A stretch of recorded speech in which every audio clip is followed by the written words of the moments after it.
Hey, this is Azbolg the Gaming Orc, and I'm going to give you a breakdown of my Nightblade two-handed sword, two-handed bow build, and it works very well for PvP. Now, usually when I'm PvPing, I usually get like a kill-death ratio of somewhere like 3 plus, at least 2. If I'm running with a group, I'm usually getting sometimes 30, kills before I die. If I'm running like a really good defense on the wall, this spec is, I think, very versatile, and I'm going to tell you some ideas and give you some ideas on how you can sort of modify it to your own liking. And again, the biggest thing is you want to have fun. Now, I like Elder Scrolls. I think it's a really fun game. There is some problems with it, of course, which I'm not going to talk about in this video. But if you want to just have a really cool Nightblade spec on how to just sort of dominate people and just have fun, sometimes you're obviously going to get dominated. But one really cool thing is, I've gotten out of situations which are like, you're like, there's no way I could have got out of that. I'll be in a group of 40 people or whatever, and I'm the last man standing. I'm literally like, I was able to slip out. That's your, Nightblade. That's what the Nightblade's all about. It's about slipping out. This is a high target DPS, single target DPS strategy. So I'm going to talk to you about some things. Let's talk about the main bar. Basically, you have to have, for any kind of class, I kind of agree with this guy named Deltia. You have to have sort of a closer. You have to have a main attack that you want to use. You have to have a defensive ability. You have to and then you have to have a way to mitigate your damage, healing, and so forth. And then you have like a flex spot. You usually have one skill out of the 4, which is like a flex spot. So let's focus in on one of the skills here. I can choose, my first skill is ambush, and looking at each skill, I'm looking at things that give me multiple benefits, multiple attributes associated to that particular skill. So first of all, I'm flying through the shadows, so I'm stealth the whole time. And if it's an NPC, I stun them. But if I'm out of stealth too, it also stuns you. I guess stun is a little glitchy when I'm coming out of stealth. The whole point is it's a good gap closer. It does decent damage. It's based off my stamina now, which is a 1.6 change. And it grants me an empowering attack. Now that empower attack is very powerful because I use a wrecking blow right after that. So I'm getting a 20% increase on my wrecking blow. With rally, I get another 20% increase with the brutality. So you can see like my first wrecking blow is going to do like a ton of damage. Now when I'm fighting someone that's like in full plate, we're going to talk about that in a second, I might not do very much damage, but if you're in a stamina block mode, you're not doing any damage to me, and I'm just going to whittle you down. The only reason why you're fighting a player who is just defending up is he's waiting for his other players to come and help him out. So you have a way to get out with Dark Cloak with that situation. So this ambush also works really well in chasing down sorcerers. So if like a sorcerer is like blinking constantly away, well, you're just spamming this, and every time you're doing it, you're hitting him. To give you an example, to compare this to the two-handed ability, which is Critical Rush, this is a crit build, so I want to basically hit guys with crits. Now, Critical Rush is another very good ability. The problem is you can see it does a little bit less physical damage, 2800, but it does more bonus damage based on distance travel. Now, the thing is, you're doing Critical Rush. I think you're coming out of stealth while you're activating the ability, so you're not going to get this stun ability as you're sneaking through the shadows. For instance, I hit an NPC for like 13k as an opening attack, but with Critical Rush I can only crit them for 7,000 damage. This one uses 1800 stamina. This one uses more stamina, so it's more stamina, more damage, and that's what I want. So another thing too, unlike Critical Rush, this one immobilizes you for a second if it's a player. So you're just rooted to the ground. So again, it has multiple components to it. And that's why I choose ambush. And also, a part of the assassination skills, this thing has, it increases my critical strike ability. So you want to try to slot as many of these assassin abilities as you can, really. They're going to help you with your crit. But if your crit is really, really high, like some players can have their crit very high, you don't need maybe to worry about having this. And we're going to talk about this flex spot in a minute, which I like putting in assassin abilities whenever possible. Okay, now we have Wrecking Blow. Wrecking Blow is really great. I can weave. I do a heavy attack weave with Wrecking Blow. So I cast Wrecking Blow and I'm holding down my left mouse button. Now when I see the animation begin for my heavy attack, I immediately cast Wrecking Blow. This is the heavy weaving thing. And one really cool thing with my gear is whenever I do heavy attacks now with this gear set, it's just a fun gear. It's not my optimum gear I want, but it like can web you 30% of the time. So, and then it also does magical damage. So it's just insane, amount of damage. Also, players might use Ambush, which is a really good ability. It's in the Shadow Tree. And I don't even have it slotted or built up, but if we actually take a look at it, surprise attack, veiled strike and a surprise attack. I thought it was ambush, but it's not. I'm sorry. Surprise attack will do a ton of damage. I mean, you can see, look at it, does 4,900 damage. It's an amazing attack, and this is why you might want to go dual wield because of this ability. It also does a 5-second stun, and it's based on your stamina. So again, it's a great stamina build. But this will do even more damage. Look at this, 6,000 damage. But the animation is slow. It takes a 1-second channeling, but also grants me another ability, Empower, which is another 20%. So as soon as I hit you with the Wrecking Blow, I'm weaving and hitting you with that 20% increased damage, heavy attack. And this is where it has an advantage over, dual wielding might give you an advantage over finishing off low health players. But this is a heavy damage dealer. The other thing this ability has more than like dual wield is that this has a standing stun. Now I could cloak and surprise attack you and stun you again, but most of the time a player, in a group fight situation, a player is going to break that stun. He's going to be immune for 6 seconds. So you just want to slam dunk him with, really hard hitting attacks. So the fights don't last long with this build, as you can imagine. I'm hitting someone, a mob is, I've hit players all the time for 7,000, 10,000 damage, and I haven't even got the debuff. Sometimes they're fully buffed out. This is the next ability is just a must for. It's unfortunate that this game is still kind of buggy. I used to play this game about a year ago, and then I quit, and then it's going by to play, and lo and behold, stealth is still really just buggy. You're getting near keep, you'll attack an NPC, you can't re-enter stealth for like 2 minutes.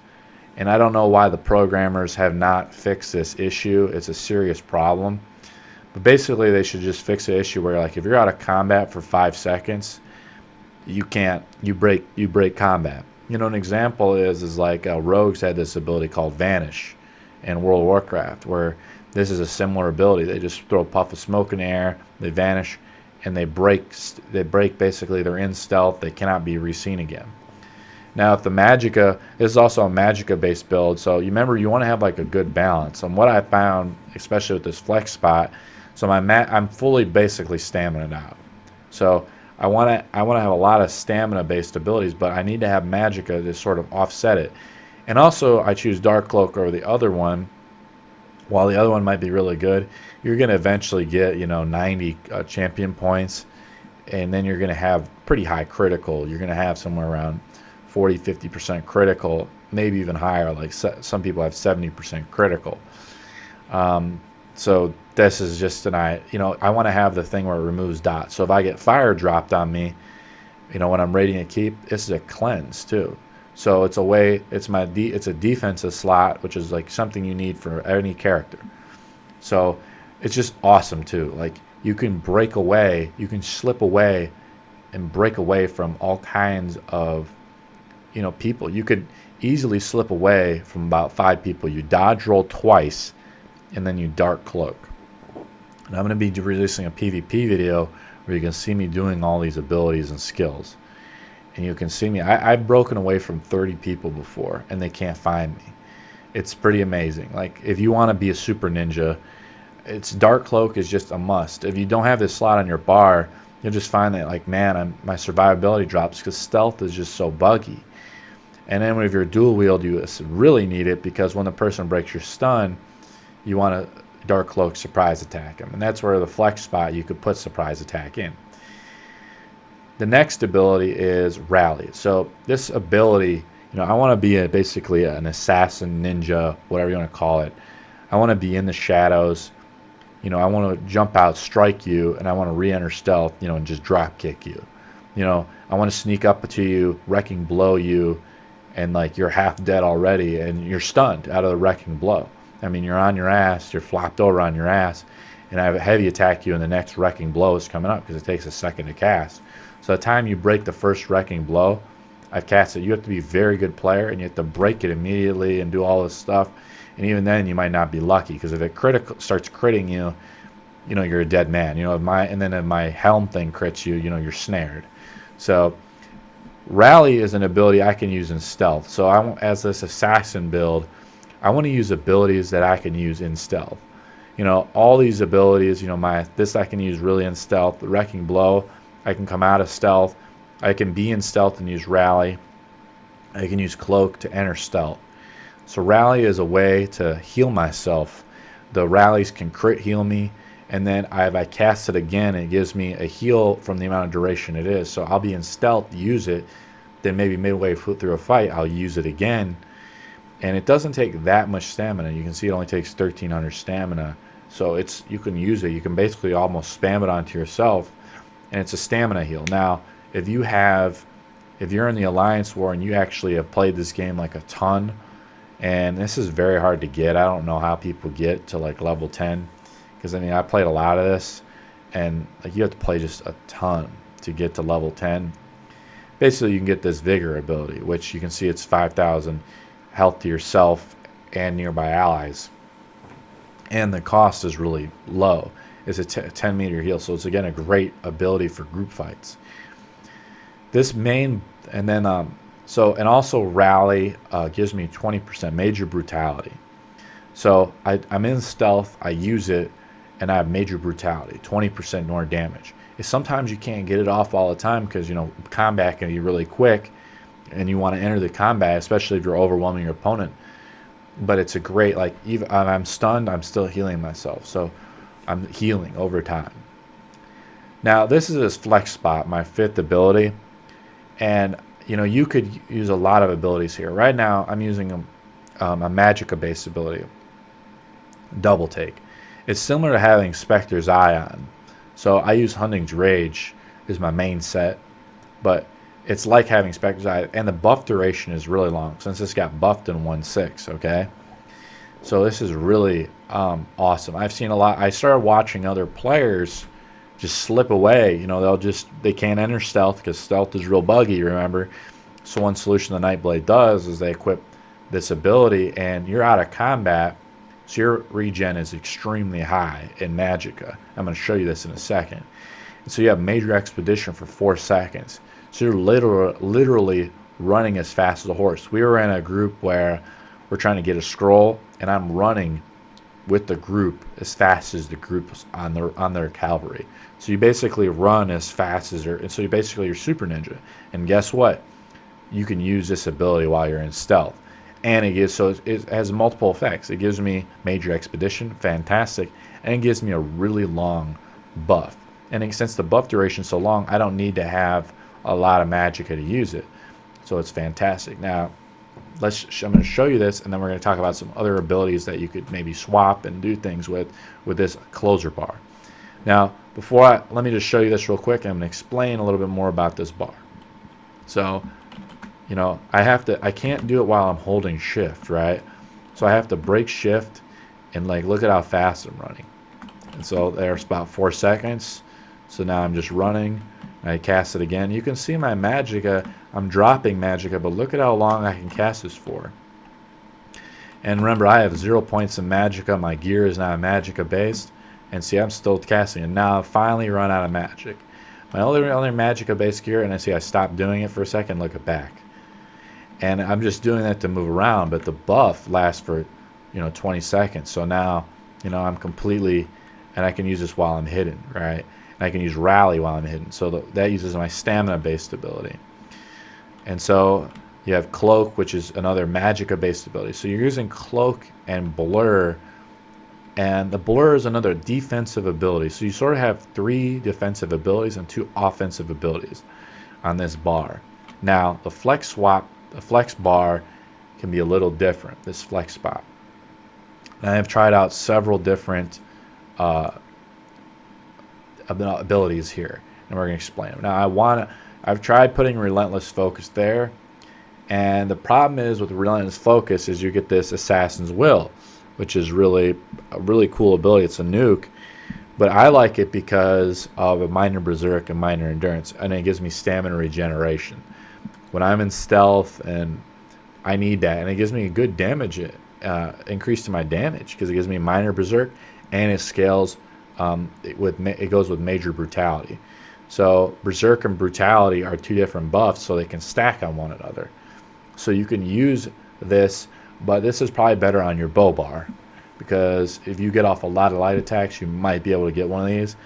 But unfortunately, this ability is a little weak. That's what I discovered. We have Killer's Blade, which is a very, very good ability. When an opponent gets low health, it'll do about, and a guy in Cyrodil, it'll do about 7,000 damage, critical. And you just can spam it. It has a very short cast time. It's just an execute. So it's another ability, again, I find that I don't need it because I'm wrecking blowing you. So my wrecking blow is like just as deadly as Killer's Blade. And also wrecking blow causes you to a stun. So as soon as those 6 seconds are up, you're getting stunned again. I mean, it's just tossing you up in air. Now, the negative to wrecking blow is sometimes you'll be fighting someone with the shield, and they might be spamming shield slam against you. Those times are so few and far between that it happens. And again, if you get a jump on somebody, they can't do that to you. They're going to be in the air. They're going to be half dead by the time they come out.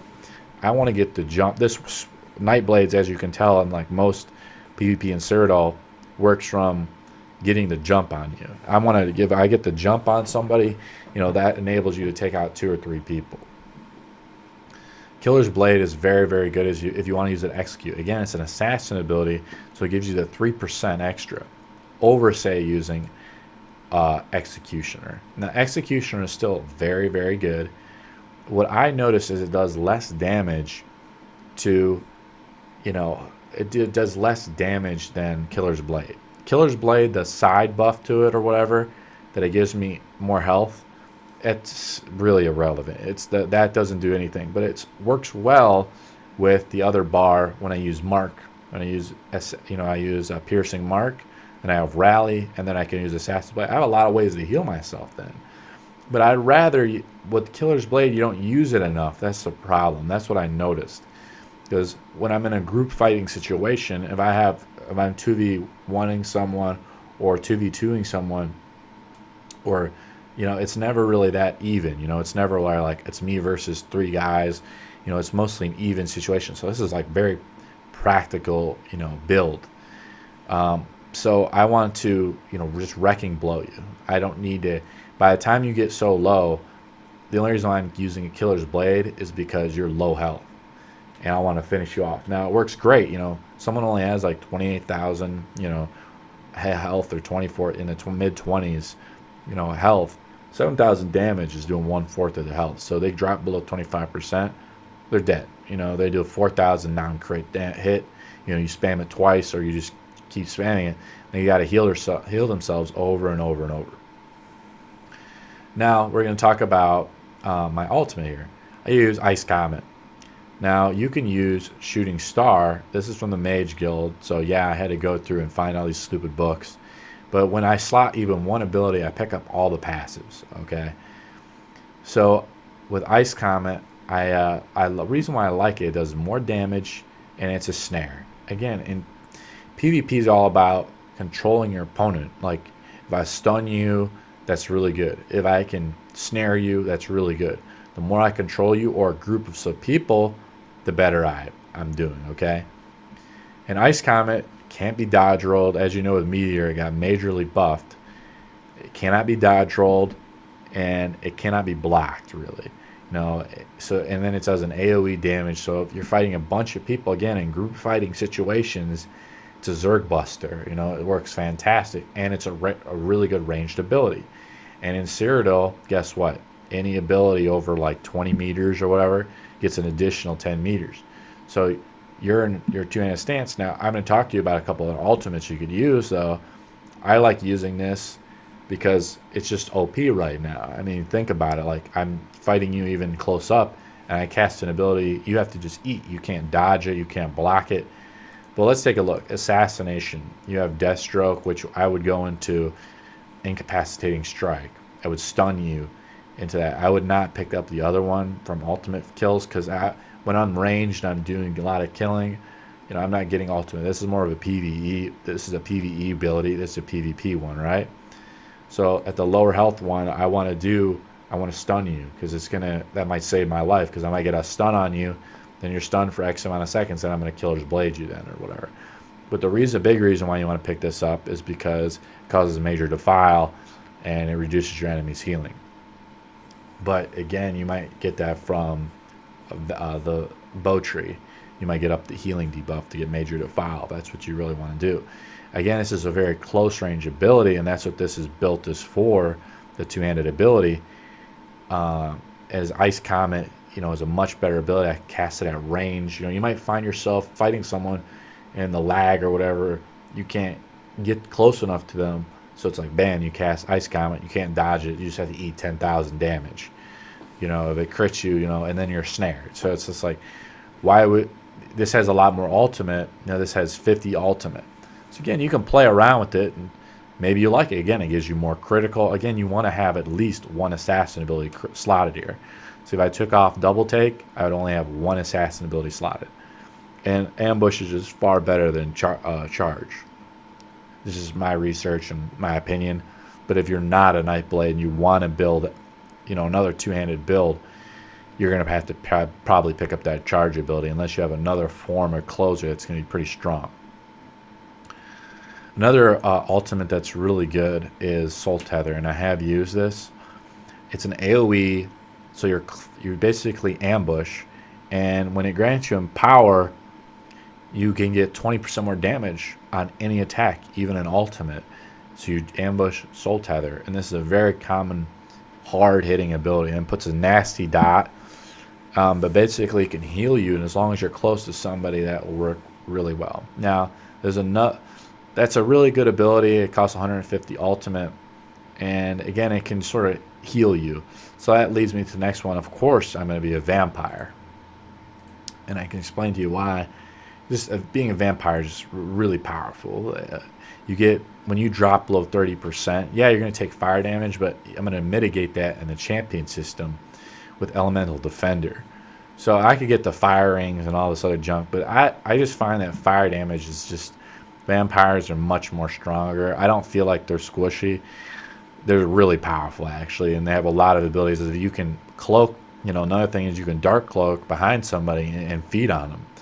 And if they have to break the stun, again, another stun. And if they don't break the stun, they're going to be stunned in midair, and there's nothing they can do. See, they're stunned and off balance after they're fed. So it's also, you get Dark Stalker. So at night, you instantly enter stealth, and you have this undeath.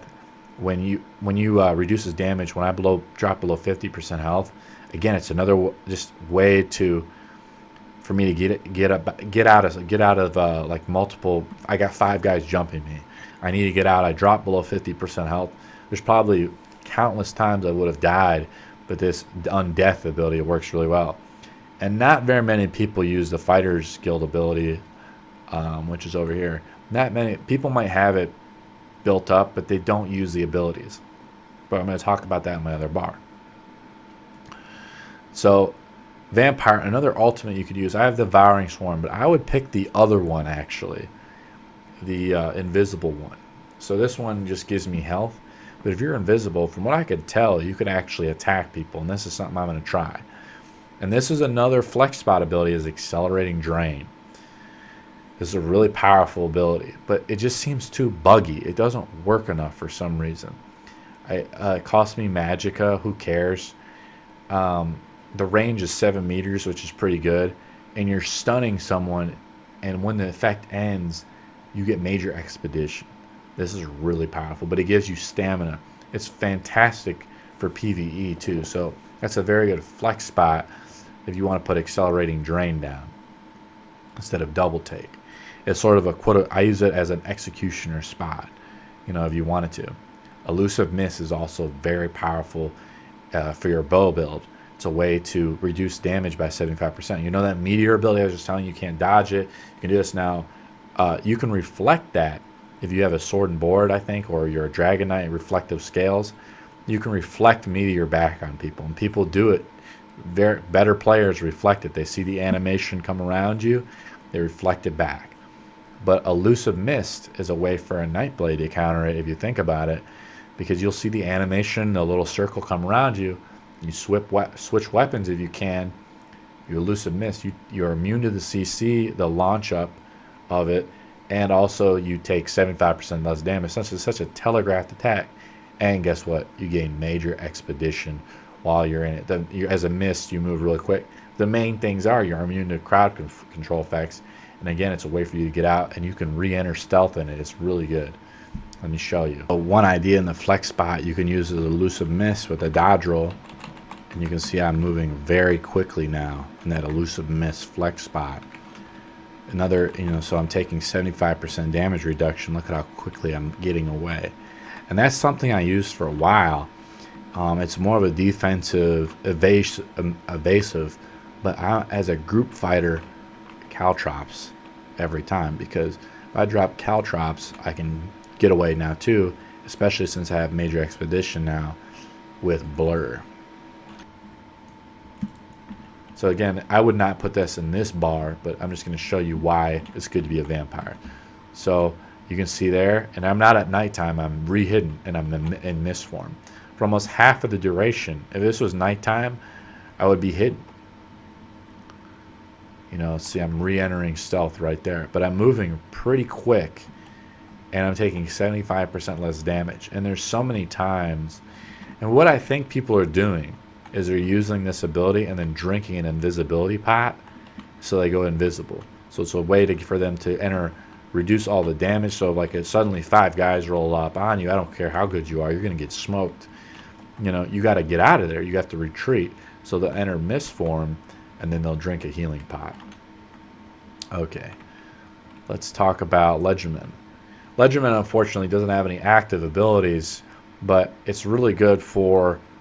you can see my other video where I talk about how to improve this. So I do this sort of in between dungeons and trying to get into dungeons.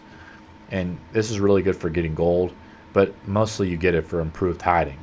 Now at level 16, which is a long ways from 11, you get probably 40% reduced cost of sneaking. And since you're sneaking so freaking much in Cyrodil, because you want to get the jump on other players, the problem is you have to really conserve your stamina.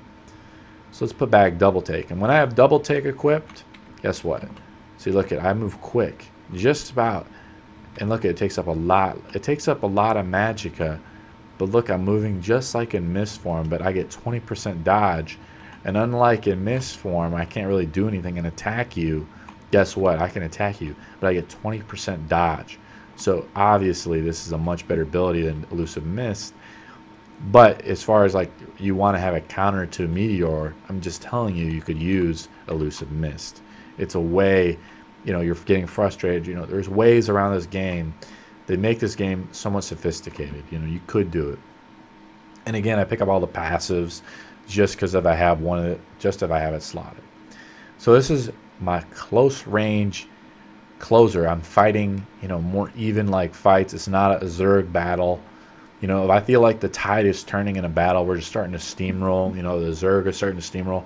I switch over my two-hander because it does much more damage because I'll have rally. Rally is a big proponent of this because I'll pop rally and it's just like the damage will just shoot through the roof compared to my bow build. Let's talk about the bow build now. The bow build is awesome. Okay, they buffed bows big time since the release. Before, bows really sucked. I mean, you couldn't do anything. This is awesome now. Like, basically because of snipe. Snipe is just really OP. And we're going to talk about this is really good. So like, this is the other situation. I'm in a group fighting situation, but it's more like a 10v10, okay, or a 20v10. We're outnumbered. I need to basically use this to snipe people off, to get away.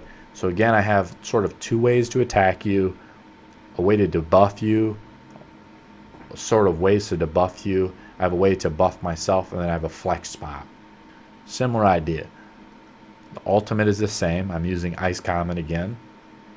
But you could use the other one. The fire one is okay too, because a lot of people are vampires, just like myself, so the fire damage could do potentially more damage. Just personally, I use Ice Comet. I have not tried out the other one as much. It does do, I think it has a dot, but I like the idea of snaring a bunch of people because I want my team to dump truck you. You know, if you're all snared together, you're screwed. Like, we're all just gonna, it creates momentum, you know, that we can all roll over you. So there's no closer in this one really, because I'm fighting you at range. But again, this has massive distance. So let's just talk about this. First ability, I'm just going to skip over Evil Hunter for now. First ability is focused aim. Now, I want to try out the other one because it's a healing debuff.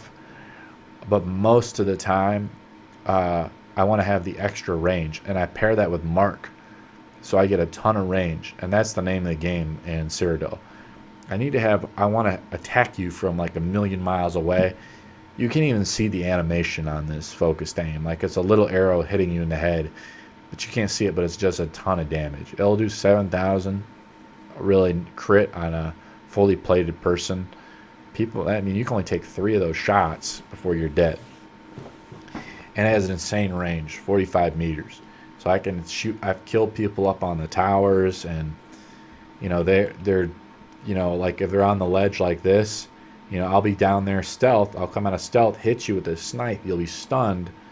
And, you know, lo and behold, you know, you're just getting demolished. You'll be stunned by the time you don't break that stun and back out and heal yourself. And as a person's on the ledge firing, they're running low on stamina. They run too low. They're like, man, they can't break the CC, and they're dead.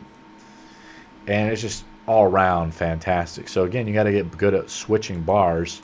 You know, you switch cloak and then you switch back. And I use the middle mouse button to do that. And it's just, you get efficient at sort of what I call stance dancing. Okay. So also I like this because it's an armor penetration. So it causes minor fracture. So major and minor fracture will stack, but 2 major fractures will not stack. So I'll mark you with piercing mark, fracture you, and then hit you with this. And then you basically, I'm fighting someone who's butt naked. You know, you have no armor. You know, you have to be decked out for you not to take any damage. You have to have like all these, you have to be in full stance mode and everything. Again, if you're doing that, you're not doing really any damage to me. You just have to wait for your teammates to show up. And most of the time you're dead. You know, it's just so many times I've seen, it just seems to me personally that those type of fighters that do that, they're not very successful, unfortunately. They don't go on the offensive enough. Let's continue here. Piercing mark is just a fantastic ability. Again, I use it out of stealth. So it does not break stealth. Causes major fracture and major spell resistance. So, and you can cast this from 60 meters. So we'll be chasing down an enemy, and again, you know, stealth might be really buggy for them, just like it is for me. And guess what? Slap, you got a mark on you. And you're like, who the hell just marked me? And you're like, damn, it was me. And a lot of Nightblades do not use this ability. It is one of the most powerful abilities because your opponent cannot re-enter stealth. And guess what? You're in a team fight situation. When people can't re-enter stealth and you outnumber them 2, 3, 1, they're dead. And guess what? You get the benefits. It has a really long duration, 30 seconds. It's nerfed from whatever it was before. You can just recast it again. It's not a big deal. But if you have the case where you're not going to get it to work is if you're fighting a sorcerer, they blink away and the duration will expire. But if they can get that far away from you, it's not worth it. But again, guess what? You have blur, and you can chase down. The problem is you're sprinting. From what I noticed, you run low on stamina, and they can just sometimes they can just turn around and dunk you. It's only happened to me a couple of times. Again, 4 out of 5 times you're going to get dunked. I'm going to chase you down, and I'm going to ambush you. You're going to be like, man, and then you're going to get ambushed, and you're like, line of sight, you're like trying to face me, and meanwhile you're getting wrecking blood. So let's talk about piercing mark is just phenomenal. So you can open up with the optimal cases, like the guys in range, because this has a lot more range than snipe or focused aim. So I want to hit you with the focus aim and then mark you, because if you mark an opponent, they immediately know someone's around. Most of the time they're good players, they're going to know what's going on, and then I weave in between the focused aim. Then I'll hit you with the poison injection. So the poison injection comes in as sort of the ranged execute. When you drop below 50% health, this thing starts ticking like a beast. It does 5,000 ticks. So again, being a bow build is really versatile. You're going to do more damage, and you're going to stun your opponent way more, but do not underestimate the bow build. You are a sniper killer, when you have this going on. Poison injection, you slap that right on them, and it's a dot. Basically you can get 3 snipes off, but if they start dropping them low, it starts ticking so hard. Now you can go with venom arrow, and I've thought about it, but it's too good. Poison injection is probably just too good because it's an execute.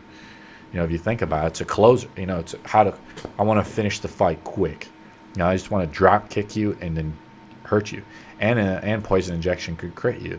So it does 4,000 ticks. I've seen it do 4,000, 5,000 ticks. I have okay gear. It's just craftable gear and stuff. I don't have like all decked out legendaries. I'm not that hardcore, but eventually if I get there, and then this might start doing 5,000, 6,000 ticks on just normal players. Because remember, you have mark on you too, so you have like basically you're butt naked already, and it takes me, the animation to cast mark is so quick. I'll be stealth, casting mark on you, and you'll see that in the PvP video. It's dunking. You're just dunking kids. It's crazy. That's why I play this game. It's just dunking kids left and right. So I slap the poison injection on, and then I snipe you again. I focused aim you again. And if you're alive, you must have very, very, very good gear. Also while I'm stealth. So let's jump over to Evil Hunter. Now this is sort of a flex spot, because you already have your 3 main abilities. Let's talk. Really, you're in for these 3 main abilities when you're using this bow bar. But I found some hidden gems, the last 2 abilities. Let's go to the guild, which is the Fighters Guild with Evil Hunter. Now, I got attacked by somebody who did Camouflage Hunter. If you want to attack someone out of stealth, but remember, stealth is just so buggy, you might not, it's just so buggy. If they fix it, then you might be able to do Camouflage Hunter, but I have such little faith in ZeniMax for them to fix shit in this game. Just, makes me angry as an orc. Let's just say that. I want to go over to the studios and put somebody's pike on his, head in a pike. But let's look at Evil Hunter here. Gives me a 15% chance to cause an additional magic damage, 4,000 damage. Magic damage against undead or Daedra, and against werewolves. Now, they have to be in werewolf form, from what I understand, for it to work. But since so many people are vampires, this is a great vampire ability when you're fighting vampires. Lo and behold, you have a good vampire buff. It takes out quite a little bit of stamina. So remember, you're moving around in stealth with your bow. So again, you've cast rally, you're swapping around. You're using a lot of stamina up. And gives you a 15% chance to cause additional damage. And also you have a 4% chance against all other enemies. So it could just be any Joe Blow enemy, and you'll cause damage to them. Before, it used to be really awesome when you could actually cause like a ton of damage, like 4% of the time. Look at that. Each attack also restores 840 stamina. Why wouldn't you use this ability as again, it's just a fantastic ability. Why don't I put that on my main bar? Well, guess what? I don't need to, because it's just a self buff. If I cast it and I switch my stance, the buff is still on me. So that's why you want to have like a couple buffs across, way to buff yourself across the bar. Again, if I X that out of cloak, I gain a ton of armor and spell resistance too. So you just might want to cast that every so often because you're not really a magic user. So it's really good. And you probably already have blur up, you know, so you can see how this spec can start to build a lot of momentum. Evil Hunter. So when you kill an undead, if you kill a vampire, guess what? It refreshes the effect. That's pretty nice, especially in PvE. It's just like great. I use this in PvE too. While slotted, undead and Daedra are easier to see, so I can spot. If you're another vampire and you're like clunking around in heavy armor or light armor, maybe not if you're in medium armor, I'm going to spot you and I'm going to mark you. Bam, mark you right away. You don't see me because I'm like in full leather and I'm a vampire and I'm a wood elf. So I have stealthy, like I can walk right by you, stealth, you can't even see me. I'm a super ninja vampire assassin. You cannot see me. It's difficult unless it's buggy or you get lucky or some glitch happens. You know, which happens, you know, this game is a little buggy. 9 times out of 10, you know, 8 times out of 10, you're not going to see me. And if you see me, it's too late, and you already got a snipe in your face. So, and then again, the big reason why I slot this is look at the weapon critical, 2099. That's why you put it, because it gives you weapon critical, and then all your gear has divines. You just want to slap criticals on people. You hit someone with a critical, you're doing 10,000 crit damage with a snipe sometimes. If they have leather armor with mark on them, they're real butt naked, and then they're just getting slap dunked. Now this is a flex spot. Again, another flex spot. You could alternate Evil Hunter with Relentless Focus. With PvE, I guess you could do it, but again, the major savagery, and there's so many enemies even in the dungeons that are undead and Daedra, that's just too good. At the 4,000 damage, I'm going to explain why. This thing stacks with Razor Caltrops. Now, this is a really hard skill to level for some reason. It's taken me a long time just to get Razor Caltrops. So ZeniMax must know, like, damn, this ability is OP, so let's make it really hard to level. Okay, Razor Caltrop. It does more and more damage, too, as a level, because last time I saw it, it's based on stamina. It costs a ton of stamina, 5,000 stamina to use. Look at the range on this, 38 meters. People don't understand how far you can throw Razor Caltrops. Look at this, bam! I can throw it way out. Look at that, how far I threw it out there. Boom!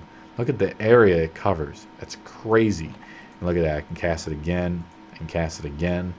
You know, it can only have one ep at a time, but I mean, unbelievable. You know, and now look at I'm in stealth during the day right now. I think. I cast it, takes me a few seconds to enter stealth, but we're at nighttime because I'm a vampire, because I just love playing a vampire anyways. Guess what? I'm re-entering stealth so quick. Even though it breaks stealth, and you know I don't like breaking stealth, I don't want to give my enemy, I'll put it this way, I've never been caught doing this. Nobody's ever just quickly caught me. And if you feel like I've done it so many times where you can do this, and I'll just recloak. Look at how quick I am. And bam, I should be hitting. See, I'm hitting. You can't even do it. And I've dropped a ton of Razor Caltrops on your whole party. Since everybody in Cyrodil likes to zerg together, they're fighting 4 people or whatever. And look at, the reason why Razor Caltrops are just so damn good, it's just unbelievable. Guess what? Also, they proc with Evil Hunter. So I prop Evil Hunter up, bam, Caltrops. I can switch back again.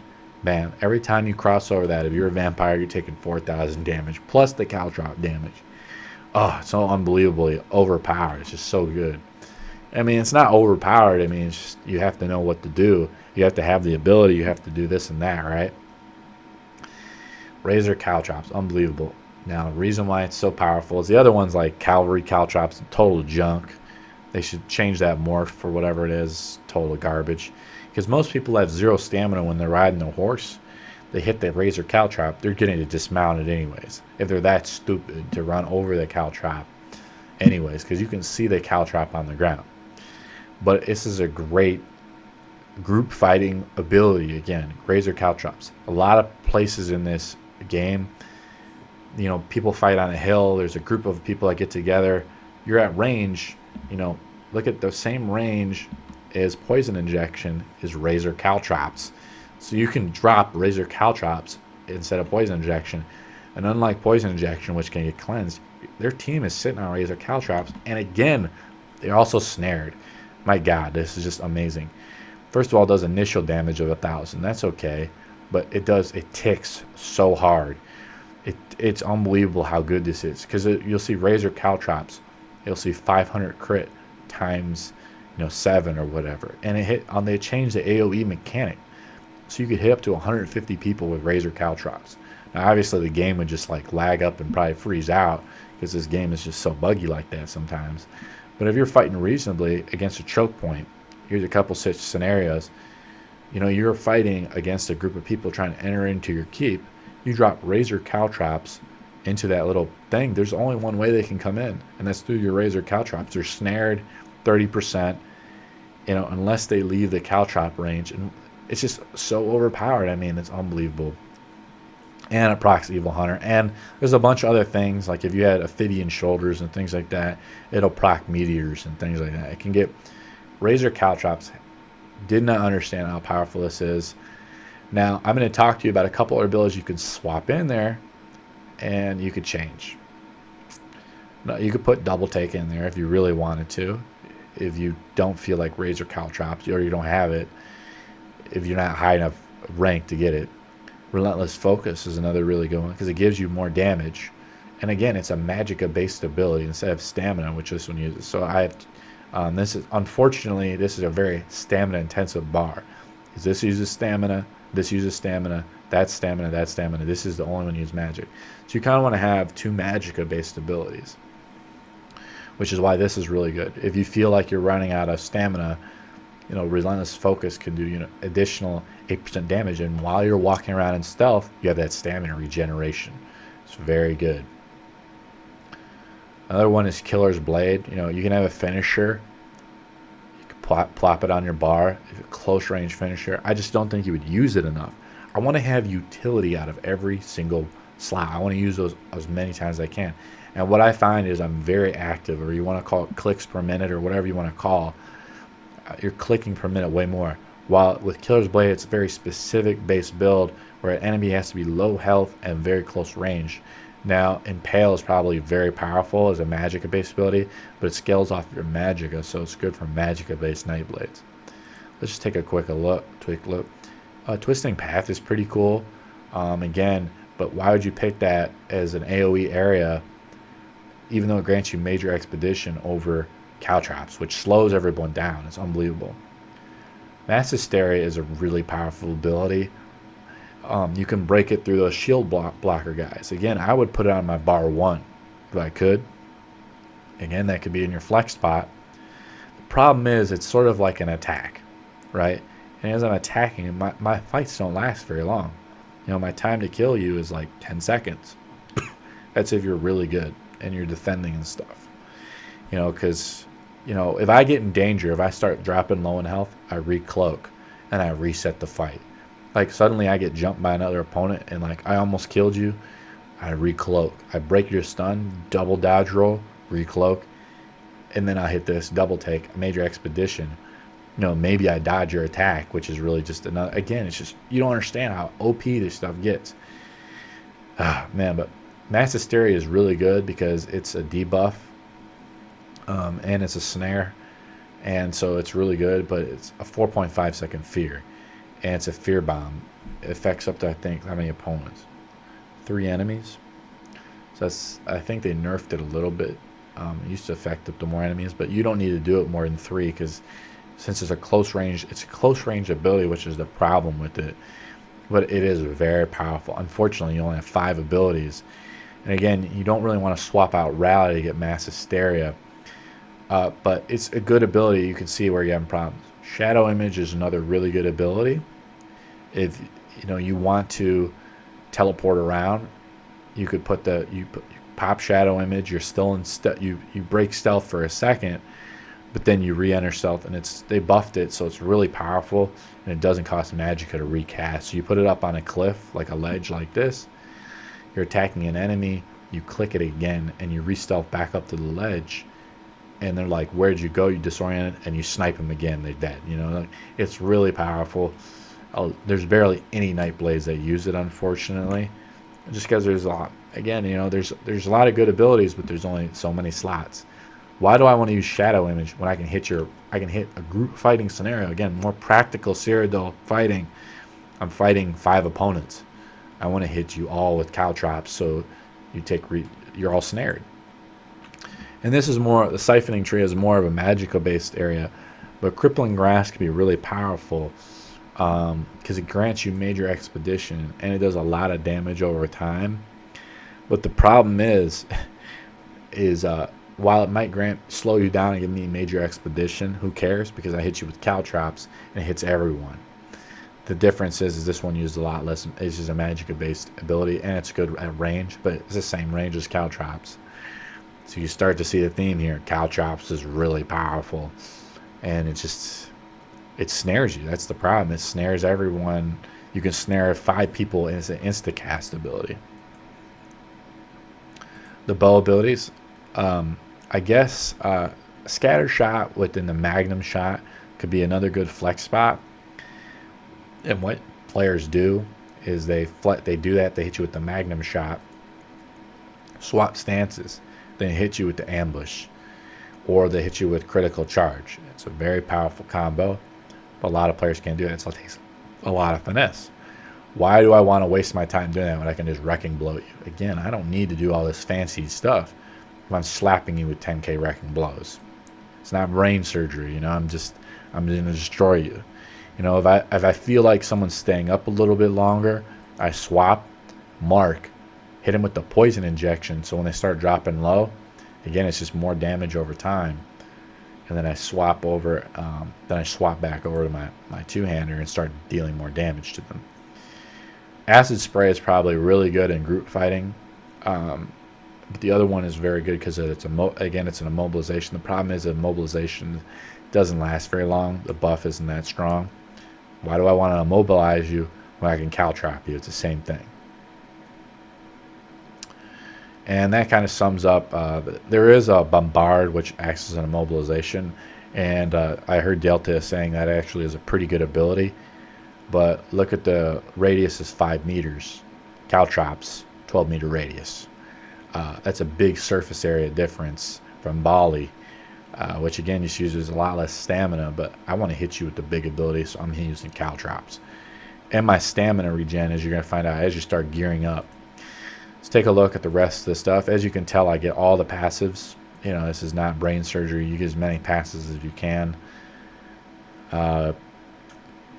Another thing too is, you know, you can dodge roll with this. So I pop this and I can dodge roll, and then I can just try to move extremely. I move real quick because the dodge roll with the bow adds extra movements.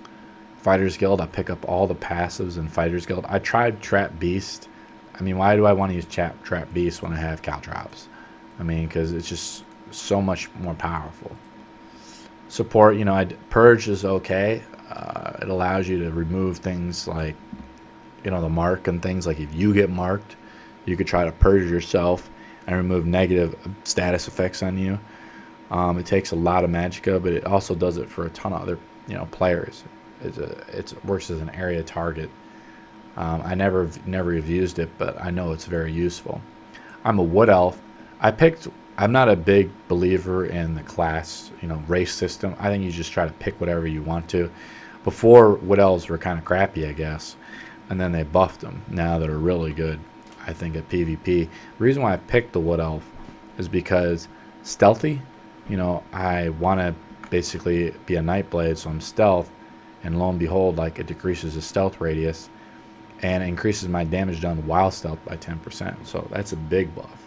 You know, who even knew that I could do that much more damage? So it's definitely good for Nightblades, and I just like the way the wood elf looks. I mean, my Toon looks really cute. She looks even cuter when she's actually fed, because her skin has all those like wrinkles, or, you know, those little veins and things, because she needs blood. And archery expertise, who cares? Stamina regeneration in combat. Ooh, that's, you know, another reason why this build works really well with wood elves. Another big reason too is disease damage. And look, it also increases my max stamina by 3%. So you can see a theme here. Wood Elf stamina build works very, very well, especially with Nightblades. I actually get the provisioning stuff to increase, basically make the food. So now we're going to talk about the stats and stuff. And then basically when I eat the food, I get another, extra 20 minutes. I also make the food. I'm really good. And that's all that's really relevant. I don't have alchemy picked up, but that's another really good one to pick up. It would probably cost me about 20,000 to do it. I would get more effectiveness out of the potions I would use, also lower duration. And what I want to use in my potion slot is a stamina based potion. So basically, because I'm in stealth all the time, walking around in stealth, trying to catch you in stealth. See, look at how fast I'm moving in stealth. And I can just use magicka, and my other stealth is just going. You can see that magicka is just recharging. I can't sprint while I'm in stealth, but I'm moving really quick. Now you could pick up Night Silence to move even quicker. Let's talk about the stats of this build. They're not that important, but if you wanted to, I basically pick up, you can see my maximum health is 27,000, which is pretty high for Cyrodil. It's just a Nightblade. The reason being is I use the tri-stat food. I use this potato potent, whatever you want to call it, this Supreme Copiano, whatever. It's a tri-stat food. It gives me tons of HP mana and also lasts after death. You can watch my other video where I explain how to build this up, but it's really powerful and it's pretty much a must. In PvE, I use drinks because they buff drinks really well. It helps me out with stamina regeneration. The reason why I have more HP, I want to have more HP in Cyrodil because I don't really find myself worrying about running low on stamina personally. Yeah, if I run low on stamina, I get about 4 kills or 5 kills before I die. It just happens. But when I re-enter stealth, it takes me a long time because I have a ton of stamina to really build up through. I put 25 points in the health because I want to have a little bit more health, especially in PvE situations. I run a little light on the health side, unfortunately. You want to have about 20 to 21,000 in PvE so you can avoid being one-shotted pretty easily so the healer can actually heal you. For stamina, I just crank out the rest of the stamina. Now, in Cyrodil, you can tell, see, I just lost that. My health dropped from 27 to 24 really. Now I'm going to eat that. And you're going to notice, boom, 27,000. My stats increased dramatically. So with stamina, I cranked the rest of the points in. Now you could go 0 health and 37 stamina because, to be honest, I probably have too much health, for Cyrodil reasons, but I need more for PvE. And if my gear was maybe a little better, I might drop health completely here, which would probably be about 2,000 health, my guess. And then I would crank it all into stamina so I could do more damage to you. Now, my crit is really low, but if I actually show you let's take a look. My weapon damage is 2,100, 2,150, but I want to get my critical up. Really, I want to get my critical up. But this is my damage build. So the critical at this point is just juice. It's just icing on the cake. And I don't have 90 champion points yet, but that would be higher. It would be around 50% because it would give me a 12% extra weapon critical. So now I'm hitting you 50, half the time I'm hitting you with critical weapon wrecking blows. But now I have 24,000 weapon damage. And weapon damage is not soft capped anymore. Nothing is soft capped. Let's talk about the gear I'm using for my headpiece. Melfania's guys. How it works is I have my head, chest, and legs all have health enchantments, and they're not decked out. This has the best health, 700 health, because I've when I get a legendary piece of gear, when I'm like, this is the gear I want to have in, then I get the best enchant, I get the best thing I can do for it. So when I weave in that heavy attack, it'll do like a web ability on you, and guess what? It's a snare. That's why I like it. It does a ton of magic damage over time, and it hits pretty frequently, 30% of the time. But what I really want to use is this one, Bloodspawn Guise. That's I only have a light piece. I want medium piece, but remember, it's a random drop. The shoulders come out of the gold key vet, so I have to do that every freaking day to try to get the random drop out of it. But the reason why is this one adds stamina recovery, and this one adds maximum health. So these adds maximum health, which is fine. That's why I have probably too much health right now because of this gear. But I want to add stamina recovery. And also, this is much better set bonus. Because anytime I get hit, basically 1 out of 20 times, I get a buff to armor and spell resist. So it's like, and I get 15 ultimate, and it's a 6% cooldown. And I'm getting hit a lot, you know, hit by probably many things like dots, whatever. This is just always on. You know, while this ability I'm using now works really well with heavy attacks, and when I have my bow out, I'm trying to heavy attack you because it webs and snares you and does, you know, a ton of damage. So this is just, it's really cool though. It's such a cool thing they added to the game back when they added probably the undaunted stuff. I use Hunting's Rage, obviously, because the weapon damage set is, it's very easy to obtain. Even though I had no crafters who can do the 9-piece set, this is just really all around good because of the weapon damage, and it's totally it gives me weapon critical and stamina. It's pretty obvious why you want to get Hunting's Rage. The other set I get is Shadow Walker. I only have 3 pieces. I have the 2 rings and the pendant. So I need to get the boots. And the boots right now I just have is Hunting's Rage. But as soon as I get the boots, it's a random PvP. These are random PvP drops out of the bags. You could get Ravengers. What I noticed is you get some other funky ability instead of Shadow Walker. Now, if you're probably ranked 10 in Alliance, you'll go dual wield instead of single wield, and your build will change a little bit because now you really don't need Rally. Rally is extremely good. You don't need Rally because you could just have Vigor. So then you could probably go with the dual 2 one-handeds, and what happens then is you could actually have 2 sets. You could actually use Shadow Walker, and while you have both swords out, you would actually get Shadow Walker and Hunting's Rage. So you get both of those set pieces out. And that would be very, very good. And you would get this as well. You would get head and shoulders. So you have basically 3 sets. That would be your optimal amount. On the rings, I get epic enchants of reduced stamina abilities, because that's just all around much better. Every time I use a stamina ability, a dodge roll, whatever, minus 200 stamina cost. Just really powerful.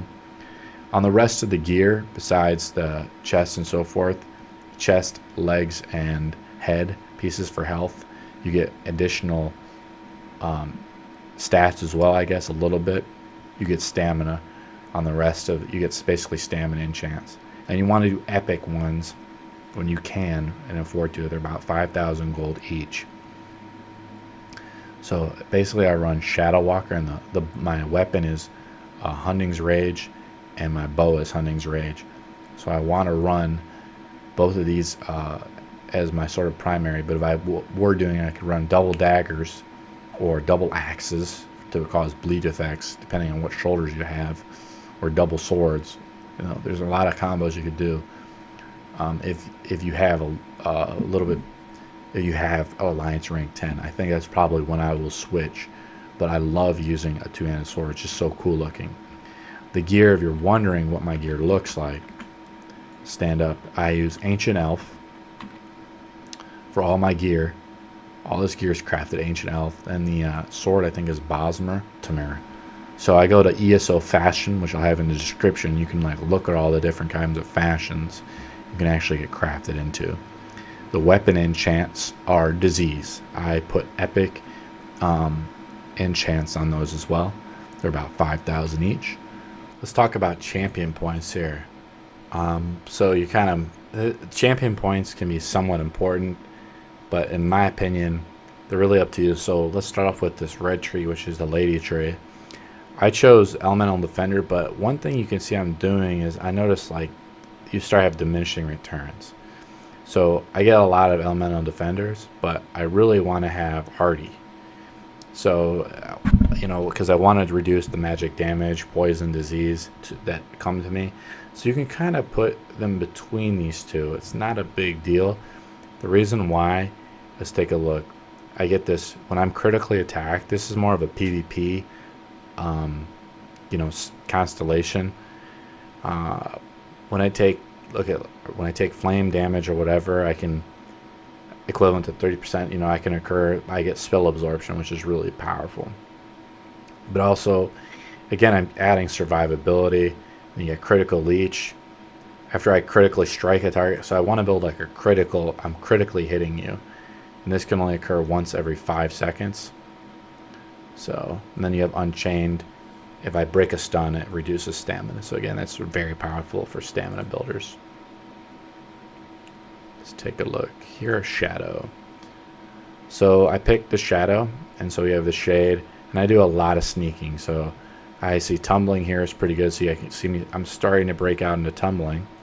So I put tumbling into that one, and I'll confirm that point, because you know you start getting, you know, if I used lethal arrow instead of the other one, I might want to pick this one because this actually reduces the healing of my opponents, which is really good. So it depends on what kind of build you're going after, but since I stealth so much, you really want to pick this one.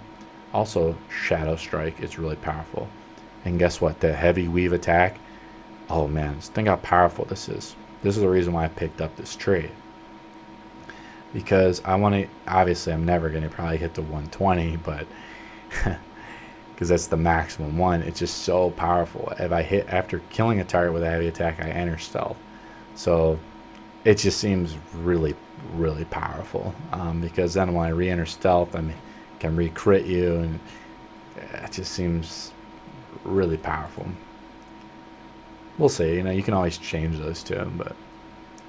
And I go into Ritual because this is the physical damage one. So I have Mighty. You know, you can do 10, 10, and 10 if you wanted to. So because you want to diversify and get sort of the maximum.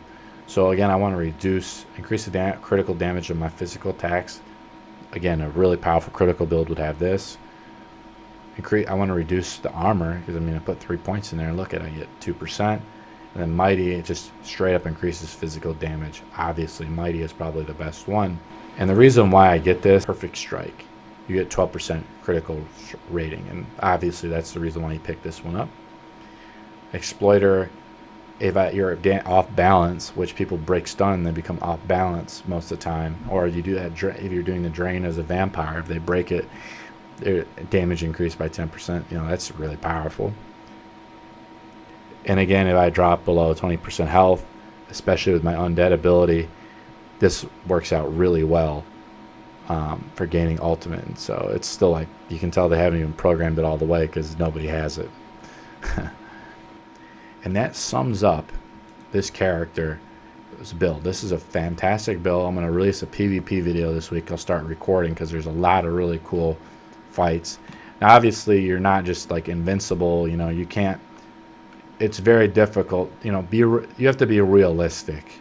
You know, a lot of players, you know, you see videos of people and it's not realistic. You know, they might fight 3 people, but what you don't know is like if they look at their veteran rank of their opponent, they might be a lower veteran rank, like they might be fighting a VR2. You know, some of the veteran rank people now have a lot of champion points, so you might be fighting people with higher champion points than you. And, you know, realistically, I'm very well at fighting 1v1. Even in this build, you fight incredibly well on jumping somebody if you get to jump on somebody or even 2 people. But this is not a dual spec. I am mostly moving around, zerging. There's been so many times which I've been jumped. Other players have jumped me and they can't kill me.